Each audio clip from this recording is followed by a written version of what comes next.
Hello friend, नमस्कार। मेरा नाम है संदीप और आप देख रहे हैं nothing impossible YouTube channel. Friends, आज के इस वीडियो में हम लोग यूजीसी नेट फर्स्ट पेपर में पीपुल एंड इन्वायरमेंट वाले टॉपिक या यूनिट से मोस्ट 50 इंपॉर्टेंट क्वेश्चन को डिस्कस करने वाले हैं, जो आपके एग्जाम के पॉइंट ऑफ व्यू से बहुत ही महत्वपूर्ण है। ये क्वेश्चन जो है आप इनको प्रैक्टिस सेट की तरह अटेम्प्ट करिएगा। अगर लगे कि वीडियो फास्ट है तो वीडियो को पॉज करिए और क्वेश्चन को अच्छे से पढ़िएगा।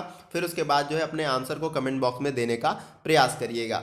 एक बात और फ्रेंड, मैं बता दूं कि ये प्रश्नों का जो सोर्स हमारा है अरिहंत की जो बुक न्यू सिलेबस के अकॉर्डिंग आई है, उससे ये प्रश्न लिए गए हैं। और मैं कोशिश करूंगा कि कोई क्वेश्चन रॉन्ग ना हो। अगर किसी कारणवश कोई क्वेश्चन गलत हो जाता है तो आप इशू ना करें, उसको सही कर लें और दूसरे दोस्तों को भी उसका सही आंसर बता दें। एक बात और फ्रेंड, अगर आप नए व्यूअर हैं तो चैनल को जरूर सब्सक्राइब कर लीजिएगा और उसके बगल में जो बेल आइकन का बटन होता है इस प्रकार से, उसको आप प्रेस जरूर कर लीजिएगा, क्योंकि लगभग सभी एग्जामों के इस चैनल पर प्रिपरेशन कराई जाती है। तो उनसे संबंधित जो भी वीडियो इस पर अपलोड की जाएगी तो उसकी नोटिफिकेशन बहुत ही आसानी के साथ आपको प्राप्त हो जाएगी और आप वीडियो को मिस नहीं कर पाओगे। चलिए फ्रेंड, वीडियो को स्टार्ट करते हैं।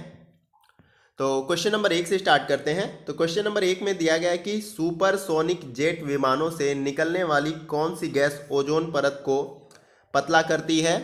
तो इसका जो सही जवाब हम लोग का हो जाएगा वो है option number A, nitrogen oxide. और एक और गैस है आपका CFC यानी क्लोरोफ्लोरोकार्बन, ये भी जो है ओजोन परत को जो है क्षति पहुंचाती है। तो इसको आप याद रखेंगे। अगला प्रश्न देखते हैं। अगला प्रश्न हम लोग का है प्रश्न नंबर 2। इसमें दिया गया है कि मॉन्ट्रियल प्रोटोकॉल 1987 का मुख्य उद्देश्य क्या था इन चारों ऑप्शन में से। तो इसका जो सही जवाब हो जाएगा ऑप्शन नंबर बी, ओजोन परत संरक्षण का जो है मुख्य उद्देश्य था इसका। अगला प्रश्न है प्रश्न नंबर 3, सर्वाधिक जैव विविधता पाई जाती है इन चारों ऑप्शन में से कहाँ पर। तो ऑप्शन ए इसका राइट आंसर हो जाएगा शांत घाटी, जिसको साइलेंट वैली बोलते हैं। ये केरल में आपका स्थित है। अगला प्रश्न देखते हैं। अगला प्रश्न हम लोग का है प्रश्न नंबर 4, प्रकृति में ऊर्जा का प्रमुख स्रोत कौन सा है इन चारों ऑप्शन में से प्राकृतिक रूप से। तो ऑप्शन सी हम लोग का राइट आंसर हो जाएगा, सौर ऊर्जा जो है प्राकृतिक रूप से जो है प्रमुख स्रोत है ऊर्जा का। अगले प्रश्न को देखते हैं। अगला प्रश्न हम लोग का है प्रश्न नंबर 5। प्रश्न नंबर 5 में दिया गया है कि भारत के समुद्र तटीय भागों में आने वाले तूफानों को क्या कहते हैं। तो ऑप्शन ए हमारा राइट आंसर हो जाएगा, चक्रवात उसको बोलते हैं। अगला प्रश्न देखते हैं। अगला प्रश्न हम लोग का है प्रश्न नंबर 6, स्वच्छ जल का अधिकतम घनत्व प्राप्त करता है। तो इसका जो राइट आंसर हो जाएगा option number A, -4 degree Celsius पर स्वच्छ जल अधिकतम घनत्व प्राप्त करता है। अगला प्रश्न हम लोग का है प्रश्न नंबर 7, भारत में केंद्रीय प्रदूषण नियंत्रण मंडल की स्थापना कब हुई थी। तो इसका जो सही आंसर हो जाएगा हम लोग का वो है ऑप्शन नंबर सी, वर्ष 1972 में। अगला प्रश्न देखते हैं। अगला प्रश्न है प्रश्न नंबर 8, जैव विविधता का COP11 conference of the Paris सम्मेलन जो है 2012 में कहाँ पर संपन्न हुआ था। तो इसका जो सही आंसर हो जाएगा ऑप्शन नंबर सी, हैदराबाद में यह आपका संपन्न हुआ था। अगला प्रश्न देखते हैं। अगला प्रश्न हम लोग का है प्रश्न नंबर 9। इसमें दिया गया है कि सहस्त्राब्दी विकास लक्ष्यों यानी कि MDG के अंतर्गत निम्न में से कौन शामिल है। तो इसका जो सही आंसर हो जाएगा ऑप्शन नंबर डी, उपरोक्त में से सभी यानी कि चारों। पहला जो है शिशु मृत्यु दर को कम करना, बी जो है मातृत्व स्वास्थ्य को बढ़ाना, सी जो दिया गया है सार्वजनिक प्राथमिक शिक्षा। तो ये तीनों आपका सही हो जाएगा सहस्त्राब्दी विकास लक्ष्यों यानी कि MDG के अंतर्गत। तो क्वेश्चन नंबर 9 का ऑप्शन नंबर डी हमारा राइट आंसर हो जाएगा। अगले प्रश्न को देखते हैं। अगला प्रश्न है प्रश्न नंबर 10, निम्नलिखित में से कौन सा स्थल वनस्पति संरक्षण हेतु स्वास्थ्य पद्धति नहीं है।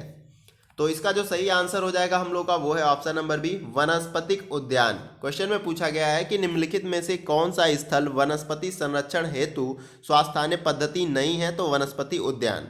अगले प्रश्न को देखते हैं। अगर किसी भी क्वेश्चन से कोई भी अगर आपका डाउट होगा तो निसंकोच कमेंट बॉक्स में आप पूछ सकते हैं, मैं उसका आंसर देने का प्रयास करूंगा। अगला प्रश्न देखते हैं। अगला प्रश्न हम लोग का है प्रश्न नंबर 11। इसमें दिया गया है कि आर्थिक विकास का पर्यावरण पर क्या प्रभाव पड़ता है। तो इसका जो सही आंसर हो जाएगा हम लोग का ऑप्शन नंबर सी, आर्थिक विकास से पर्यावरण का ह्रास होने लगता है। ठीक है, क्वेश्चन नंबर 11 का ऑप्शन नंबर सी हम लोग का राइट आंसर हो जाएगा। अगला प्रश्न है प्रश्न नंबर 12, सतत विकास के संबंध में निम्नलिखित कथनों पर विचार कीजिए। तो कुछ स्टेटमेंट्स दिए गए हैं या कथन दिए गए हैं और हमें बताना इनमें से कौन सा सही है। पहला इसमें है कि सतत विकास शब्द का प्रथम बार प्रयोग 1970 में कोको योग घोषणा में किया गया। दूसरा जो दिया गया है इसमें कि वर्ष 1985 में डॉस मैन नामक विद्वान ने आर्थिक विकास के कार्यों के संपादन के लिए एक मॉडल प्रस्तुत किया। अब हमें बताना है दोनों स्टेटमेंट में से कौन सा स्टेटमेंट सही है हमारा। तो इसका जो सही आंसर हम लोग का हो जाएगा वो है आपका ऑप्शन नंबर सी, यानी कि 1 और 2 ये दोनों आपका राइट हो जाएगा सतत विकास के संबंध में। ठीक है, अगले प्रश्न को देखते हैं। अगला प्रश्न हम लोग का है प्रश्न नंबर 13। इसमें दिया गया है कि भूकंप की तीव्रता मापने का पैमाना है। तो इसका जो सही आंसर हो जाएगा option number B, Richter scale पे जो है भूकंप की तीव्रता को मापा जाता है। अगला प्रश्न है प्रश्न नंबर 14। भूस्खलन से प्रभावित क्षेत्र इन चारों ऑप्शन में से कौन होते हैं। तो इसका जो राइट आंसर हो जाएगा ऑप्शन नंबर सी, हिमालय क्षेत्र। हिमालय क्षेत्र में जो है भूस्खलन ज़्यादा होते हैं। अगला प्रश्न हम लोग का है प्रश्न नंबर 15। प्रश्न नंबर 15 में दिया गया है कि सभी जीवों को श्वसन क्रिया के लिए आवश्यकता होती है। तो ऑप्शन ए हम लोग का राइट आंसर हो जाएगा ऑक्सीजन। अगला प्रश्न हम लोग का है प्रश्न नंबर 16। इसमें दिया गया है कि 20वीं शताब्दी के औसत तापमान में कितनी वृद्धि हुई थी। तो इसका जो सही आंसर हम लोग का है option number C, 0.3 degree Celsius जो है 20वीं शताब्दी के औसत तापमान में वृद्धि हुई थी। अगला प्रश्न हम लोग का है प्रश्न नंबर 17। निम्नलिखित में से कौन ठोस अपशिष्टों का स्रोत नहीं है इन चारों ऑप्शन में से। तो इसका जो सही जवाब हम लोगों का हो जाएगा वो है आपका ऑप्शन नंबर बी, कृषि। अगला प्रश्न हम लोग का है प्रश्न नंबर 18। भूकंपीय हलचलों का मापन किस यंत्र द्वारा किया जाता है। तो ऑप्शन बी हमारा राइट आंसर हो जाएगा, सिस्मोग्राफ पे जो है भूकंपीय हलचलों का मापन किया जाता है।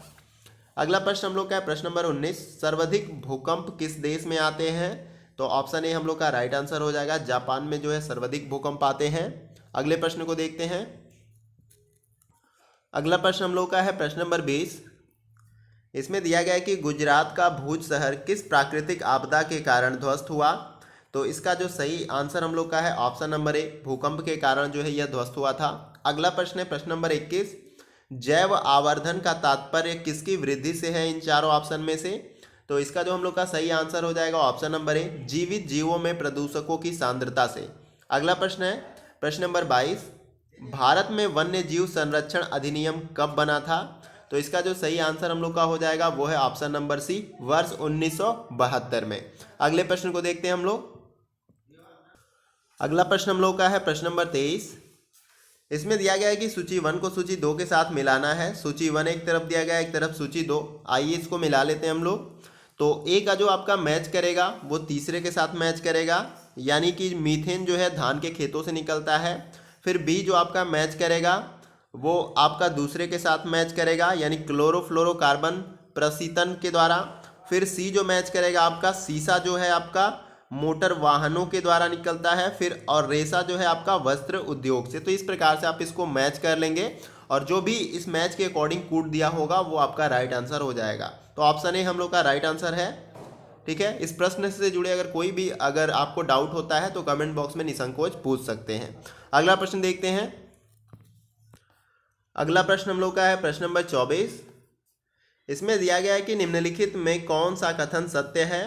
तो इसका जो सही आंसर हो जाएगा ऑप्शन नंबर डी, उपरोक्त में से सभी जितने भी स्टेटमेंट्स या कथन दिए गए हैं वो सभी सही हैं। पहला जो दिया गया है कि मॉन्ट्रियल प्रोटोकॉल ओजोन परत संरक्षण से संबंधित है, ये भी सही है हमारा। बी जो दिया गया है रियो सम्मेलन 1992 संयुक्त राष्ट्र के तत्वावधान में पर्यावरण और विकास पर आयोजित किया गया था। और सी जो है क्योटो प्रोटोकॉल जो है आपका 1997 में एक कानूनी बाध्यकारी समझौता था। तो ये तीनों आपका सही हो जाएगा, इसलिए क्वेश्चन नंबर 24 का ऑप्शन नंबर डी हमारा राइट आंसर है। अगला प्रश्न है प्रश्न नंबर 25। ग्लोबल 500 पुरस्कार प्रदान किया जाता है इन चारों ऑप्शन में से किस क्षेत्र में। तो इसका जो सही जवाब हम लोग का हो जाएगा वो है ऑप्शन नंबर ए, पर्यावरण प्रतिरक्षा हेतु। ग्लोबल 500 पुरस्कार प्रदान किया जाता है पर्यावरण प्रतिरक्षा हेतु। तो क्वेश्चन नंबर 25 का ऑप्शन नंबर ए हमारा राइट आंसर हो जाएगा। अगले प्रश्न को देखते हैं हम लोग। अगला प्रश्न हम लोग का होगा प्रश्न नंबर 26। इसमें दिया गया है कि निम्नलिखित में कौन पर्यावरण पर प्रत्यक्ष प्रभाव डालता है इन चारों ऑप्शन में से। तो इसका जो सही आंसर हम लोग का हो जाएगा वो है आपका ऑप्शन नंबर डी, उपरोक्त में से सभी। यानी कि पहला जो है निर्माण तथा उत्खनन कार्य भी, पहला जो है मौसम रूपांतरण कार्यक्रम, सी जो है नाभिकीय कार्यक्रम। तो ये सभी जो है पर्यावरण पर प्रत्यक्ष रूप से क्या करते हैं, प्रभाव डालते हैं। अगला प्रश्न हमारा है प्रश्न नंबर 27। पृथ्वी के तापमान में निरंतर वृद्धि का क्या परिणाम होगा? तो इसका जो सही आंसर हो जाएगा ऑप्शन नंबर डी हमारा राइट आंसर हो जाएगा। पहला तो आपका हिम शिखरों से हिम पिघल जाएगा, बी जो है आपका समुद्र का जो है जल स्तर बढ़ जाएगा या ऊपर उठ जाएगा, सी जो है आपका सागर तटीय भागों का जलमग्न हो जाना, यानी कि सागर के तट के किनारे जो भी बसे हुए क्षेत्र हैं जो भी वो क्या हो जाएंगे, पानी से डूब जाएंगे। तो ये तीनों आपका जो है सही हो जाएगा। पृथ्वी के तापमान में निरंतर वृद्धि होने के कारण से ये तीनों परिणाम देखने को हमें मिल सकते हैं। अगला प्रश्न देखते हैं। अगला प्रश्न हमें प्रश्न नंबर 28, विश्व में 20वीं शताब्दी का सर्वाधिक गर्म वर्ष कौन सा था? तो इसका जो सही आंसर हम लोग का हो जाएगा वो है आपका ऑप्शन नंबर डी वर्ष 2002। अगले प्रश्न को देखते हैं। अगला प्रश्न हम लोग का है प्रश्न नंबर 29। इसमें दिया गया है कि लवणीय मृदा में उगने वाले पादपों को क्या कहते हैं? तो इसका जो सही आंसर हो जाएगा हम लोग का ऑप्शन नंबर ए हेलोफाइटस उसको बोला जाता है। लवणीय मृदा में उगने वाले जो पादप होते हैं उनको हेलोफाइटस बोला जाता है। अगला प्रश्न है प्रश्न नंबर 30, पतझड़ वन पाए जाते हैं। तो इसका जो सही आंसर हम लोग का है वो है ऑप्शन नंबर सी, मध्य तापीय क्षेत्रों में जो है पतझड़ वन पाए जाते हैं। अगला प्रश्न हम लोग का है प्रश्न नंबर 31, निम्नलिखित कथनों पर विचार करना है और बताना है कि इनमें से कौन सा सही है। ठीक है, तो इसको देखते हैं। पहले में दिया गया है आपका कि वायु प्रदूषण के कारण त्वचा कैंसर तथा आनुवांशिक परिवर्तन होने की संभावना बढ़ जाती है। ये तो पूरी तरह से गलत लग रहा है। दूसरा जो है आपका हरित ग्रह प्रभाव के कारण समुद्र के जल स्तर में वृद्धि होती है। तीसरा जो दिया गया है कि अम्ल वर्षा के लिए उत्तरदायी गैस सल्फर डाइऑक्साइड होती है। अब हमें बताना है कि इन सभी स्टेटमेंट्स या कथन में से कौन सा सही है। तो इसका जो सही आंसर हो जाएगा हम लोगों का वो आपका ऑप्शन नंबर सी 2 और 3 हो जाएगा। ठीक है, तो दूसरा जो दिया गया है आपका हरित ग्रह प्रभाव के कारण समुद्र के जल स्तर में वृद्धि होती है, और सी जो है आपका अम्ल वर्षा के लिए उत्तरदायी गैस जो है आपका सल्फर डाइऑक्साइड। तो ये दोनों आपका सही हो जाएगा। अगला प्रश्न देखते हैं।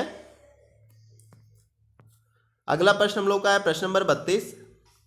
इसमें दिया गया है कि जैवमंडल का पहली बार विचार किस वैज्ञानिक के मस्तिष्क में आया था? तो इसका जो सही आंसर हो जाएगा ऑप्शन नंबर डी, वर्नाड्स्की के जो है माइंड में यह आया था, जैवमंडल का पहली बार विचार। अगला प्रश्न हम लोग का है प्रश्न नंबर 33, समुद्र का स्तर मुख्य रूप से किससे बढ़ता है? तो इसका जो सही आंसर हम लोग का हो जाएगा ऑप्शन नंबर बी, ग्लेशियरों के पिघलने से जो है समुद्र का जल स्तर बढ़ता है। अगला प्रश्न है प्रश्न नंबर 34, भूस्खलन की घटनाएं सामान्यतः किस काल में अधिक होती है? तो इसका जो राइट आंसर हो जाएगा ऑप्शन नंबर बी, वर्षा काल में सबसे अधिक जो है भूस्खलन की घटनाएं होती है। अगला प्रश्न देखते हैं। अगला प्रश्न हम लोगों का है प्रश्न नंबर 35, ब्लू बेबी सिंड्रोम बीमारी किसके कारण होती है? बहुत ही इंपॉर्टेंट क्वेश्चन है। तो इसका जो राइट आंसर हो जाएगा हम लोगों का वो है आपका option number B, nitrate. Blue baby syndrome बीमारी जो है नाइट्रेट के कारण होती है। तो क्वेश्चन नंबर 35 का ऑप्शन नंबर बी हमारा राइट आंसर हो जाएगा। अगले प्रश्न को देखते हैं। सभी प्रश्न बहुत ही इंपॉर्टेंट है, इनको आप अच्छे से देखिएगा, इनमें से क्वेश्चन आने की बहुत ज़्यादा संभावनाएं हैं। अगला प्रश्न देखते हैं। अगला प्रश्न हम लोग का है प्रश्न नंबर 36। इसमें दिया गया है कि ओजोन परत के क्षय के लिए निम्नलिखित में से कौन सी गैस उत्तरदायी है? तो इसका जो सही आंसर हो जाएगा option number B, chlorofluorocarbon. Ozone परत की क्षय के लिए जो सबसे ज़्यादा जिम्मेदार गैस है वो क्लोरोफ्लोरोकार्बन है। अगला प्रश्न हम लोग का है प्रश्न नंबर 37, पृथ्वी पर तापमान वृद्धि से वनस्पति पर क्या प्रभाव पड़ेगा?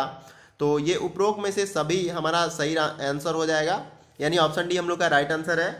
पृथ्वी पर तापमान वृद्धि से वनस्पति पे क्या प्रभाव पड़ेगा? तो वन विहीन जो वनहीन बढ़ेगी, यानी कि जंगलों में कमी आएगी, और दूसरा जो है आपका पेड़ पौधे सूख जाएंगे, और सी जो है आपका पृथ्वी वनस्पतिहीन हो जाएगी। तो ये तीनों प्रभाव पड़ेंगे आपके पृथ्वी पर तापमान वृद्धि होने से। तो ऑप्शन डी हमारा राइट आंसर हो जाएगा। अगला प्रश्न हम लोग का है प्रश्न नंबर 38, वन विनाश से होता है? तो इसका जो राइट आंसर हम लोग का हो जाएगा वो है आपका ऑप्शन नंबर डी, ये सभी, यानी कि पर्यावरण की असंतुलन, बी जो है भूक्षरण, सी दिया गया हिमस्खलन। तो ये तीनों होता है आपका वन विनाश से। अगला प्रश्न देखते हैं। अगला प्रश्न हम लोग का है प्रश्न नंबर 39। इसमें दिया गया है कि पृथ्वी पर कितने कैलोरी सौर ऊर्जा प्रति वर्ग सेंटीमीटर प्रति मिनट प्राप्त होती है? तो इसका जो सही आंसर हम लोग का हो जाएगा वो है आपका ऑप्शन नंबर सी, 2.94 ग्राम। अगला प्रश्न है प्रश्न नंबर 40, ताप विद्युत गृहों से निकलने वाली गैसों में निम्नलिखित में से कौन सी गैस वायु को प्रदूषित करती है? तो इसका जो सही आंसर हो जाएगा ऑप्शन नंबर डी, उपरोक्त में से सभी, यानी कि आपका कार्बन डाइऑक्साइड, नाइट्रोजन डाइऑक्साइड और सल्फर डाइऑक्साइड, ये तीनों आपका जो है राइट हो जाएगा। क्वेश्चन में यही पूछा जा रहा है कि ताप विद्युत गृहों से निकलने वाली गैसों में निम्नलिखित में से कौन सी गैस वायु को प्रदूषित करती है? तो ये तीनों गैस जो है वायु को प्रदूषित करती है, इसलिए ऑप्शन डी हमारा राइट आंसर हो जाएगा। अगला प्रश्न देखते हैं। अगला प्रश्न हम लोग का है प्रश्न नंबर 41। इसमें दिया गया है कि औद्योगिकी का पर्यावरण पर क्या प्रभाव पड़ता है? तो इसका जो सही आंसर हो जाएगा ऑप्शन नंबर डी, उपरोक्त में से सभी, यानी कि वन संपदा नष्ट हो जाती है, बी जो है वायु प्रदूषण में वृद्धि होती है, सी ध्वनि प्रदूषण बढ़ सकता है। तो ये तीनों जो है आपका औद्योगिक का पर्यावरण पर प्रभाव पड़ता है, इन तीनों का, ठीक है, औद्योगिकीकरण होने से। अगला प्रश्न हम लोग का है प्रश्न नंबर 42। किस देश में हाल ही में हाइड्रोफ्लोरोकार्बन यानी कि HFCs के चरणबद्ध तरीके से समाप्त करने संबंधी अंतर्राष्ट्रीय करार पर हस्ताक्षर किए गए हैं? तो इसका जो सही आंसर है ऑप्शन नंबर ए, रवांडा। अगला प्रश्न देखते हैं। अगला प्रश्न हम लोग का होगा प्रश्न नंबर 43। इसमें दिया गया है कि नगरीकरण का पर्यावरण पर क्या प्रभाव पड़ता है? तो इसका जो सही जवाब है ऑप्शन नंबर डी, उपरोक्त में से सभी, यानी कि जल प्रदूषण बढ़ता है, वायु प्रदूषण बढ़ता है और ध्वनि प्रदूषण बढ़ता है। तो ये तीनों जो आपका नगरीकरण का पर्यावरण पर प्रभाव पड़ता है नगरीकरण होने से। अगला प्रश्न है प्रश्न नंबर 44। पृथ्वी सम्मेलन कहाँ व कब हुआ था? तो इसका जो सही जवाब हम लोग का हो जाएगा वो है आपका ऑप्शन नंबर डी। तो क्वेश्चन नंबर 44 का हमारा जो राइट आंसर था वो है आपका option number B, Rio de Janeiro 1992 में ये हुआ था। क्वेश्चन में पूछा गया था कि पृथ्वी सम्मेलन कब और कहाँ और कब हुआ था? तो रियो डे जेनेरियो में हुआ था और यह 1992 में हुआ था। अगला प्रश्न देखते हैं। अगला प्रश्न हम लोग का है प्रश्न नंबर 45। इसमें दिया गया है कि निम्नलिखित कथनों पर विचार कीजिए और हमें बताना है इनमें से कौन सा कथन सही है। पहला में दिया गया है कि भारत सरकार द्वारा कार्यान्वित किए जा रहे अनेक कार्यक्रम सतत विकास लक्ष्यों के अनुरूप है। दूसरा दिया गया है भारत ने सतत विकास लक्ष्यों के कार्यान्वयन पर निगरानी रखने तथा इसके समन्वयन की जिम्मेदारी नीति आयोग को दी है। तीसरा दिया गया है इसमें कि सतत विकास संबंधी राष्ट्रीय संकेतक तैयार करने की जिम्मेदारी सांख्यिकी और कार्यक्रम मंत्रालय की है। हमें बताना है इन तीनों स्टेटमेंट्स में से या कथन में से कौन सा सही है। तो इसका जो राइट आंसर हो जाएगा ऑप्शन नंबर सी, यानी कि ये तीनों आपका सही है, ये तीनों कथन आपका सही हो जाएगा। ऑप्शन नंबर सी इसके अकॉर्डिंग राइट आंसर है। अगला प्रश्न देखते हैं। अगला प्रश्न हम लोग का है प्रश्न नंबर 46। इसमें दिया गया है कि अंतर्राष्ट्रीय जैव विविधता वर्ष कब मनाया जाता है? तो इसका जो सही आंसर हो जाएगा ऑप्शन नंबर डी, वर्ष 2010 में। क्वेश्चन में पूछा गया है कि अंतर्राष्ट्रीय जैव विविधता वर्ष कब मनाया गया था? तो वर्ष 2010 में यह मनाया गया था। अगला प्रश्न देखते हैं। अगला प्रश्न है प्रश्न नंबर 47। आर्थिक विकास में निम्नलिखित में से कौन सी क्रियाएं स्वतः होने लगती हैं? तो इसका जो सही आंसर हो जाएगा वो है ऑप्शन नंबर डी, उपरोक्त में से सभी, यानी कि वनों का विनाश, औद्योगिकीकरण और नगरीयकरण।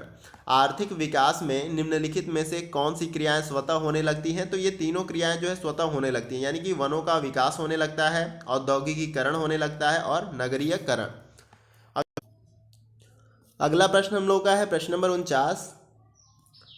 इसमें दिया गया है कि निम्नलिखित कथनों में एक कौन सा कथन सत्य है, हमें बताना है। तो इसका जो राइट आंसर हो जाएगा ऑप्शन नंबर डी, उपरोक्त में से सभी सही है, यानी कि ए, सतत विकास का उद्देश्य 2030 तक अधिक संपन्न, अधिक समतावादी और अधिक संरक्षित विश्व की रचना करना है। बी जो है आपका सतत विकास लक्ष्य ने सहस्त्रबद्धी विकास लक्ष्यों का स्थान लिया है। सी दिया गया है सतत विकास एजेंडा का मूल मंत्र सार्वभौमिकता का सिद्धांत है, कोई पीछे ना छूटे। और ऑप्शन डी इस प्रकार से हम लोग का राइट आंसर हो जाएगा। ये तीनों स्टेटमेंट्स जो है कथन सही है, इसलिए ऑप्शन डी हम लोग का राइट आंसर हो जाएगा। अगला प्रश्न हम लोग का है प्रश्न नंबर 50 और ये वीडियो का लास्ट क्वेश्चन होगा। निम्नलिखित में से कौन सा प्रदूषक श्वसन तंत्र से जुड़ी बीमारियों का प्रमुख कारण है? तो इसका जो सही आंसर हो जाएगा ऑप्शन नंबर सी, वाष्पशील कार्बन यौगिक जो है आपके प्रदूषक श्वसन तंत्र से जुड़ी बीमारियों का प्रमुख कारण होता है। तो फ्रेंड्स ये क्वेश्चन जो है वीडियो का लास्ट क्वेश्चन था। उम्मीद है सारे क्वेश्चन आपको बहुत ही अच्छे लगे होंगे। अगर किसी क्वेश्चन में कोई डाउट है या कोई क्वेश्चन गलत हो गया है तो उसको भी आप कमेंट बॉक्स में निसंकोच बता सकते हैं, उसको मैं सही कर लूँगा, ठीक है। और वीडियो को कैसे और इम्प्रूव किया जाए उसके बारे में भी आप कमेंट बॉक्स में सजेशन दे सकते हैं। हमारा प्रयास रहता है कि आपकी मैक्सिमम मदद किस प्रकार से की जाए। एक बात और फ्रेंड, अगर वीडियो अच्छी लगी तो वीडियो को लाइक जरूर करें। आपके एक लाइक से हमें बहुत सारा मोटिवेशन और एप्रिसिएशन मिलता है इसी प्रकार के और भी वीडियो प्रोवाइड करने के लिए। वीडियो को आप शेयर करें मैक्सिमम दोस्तों के साथ ताकि इस वीडियो का लाभ वो भी ले सकें। तो फ्रेंड, अगर आप नए व्यूवर हैं तो चैनल को सब्सक्राइब जरूर कर लीजिएगा और उसके बगल में जो बेल आइकन का बटन होता है उसको आप जरूर प्रेस कर लीजिएगा, क्योंकि इस चैनल पे लगभग सभी एग्जामों की प्रिपरेशन कराई जाती है। तो उनसे जुड़ी जो भी वीडियो अगर इस पर अपलोड की जाएगी तो उसकी नोटिफिकेशन बहुत ही आसानी के साथ आपको प्राप्त हो जाएगी और आप वीडियो को मिस नहीं कर पाओगे। तो फ्रेंड्स, आज के वीडियो में बस इतना ही। फिर मिलते हैं नेक्स्ट वीडियो में कुछ और इंपॉर्टेंट टॉपिक और इंपॉर्टेंट क्वेश्चन के साथ। तब तक के लिए जय हिंद, जय भारत।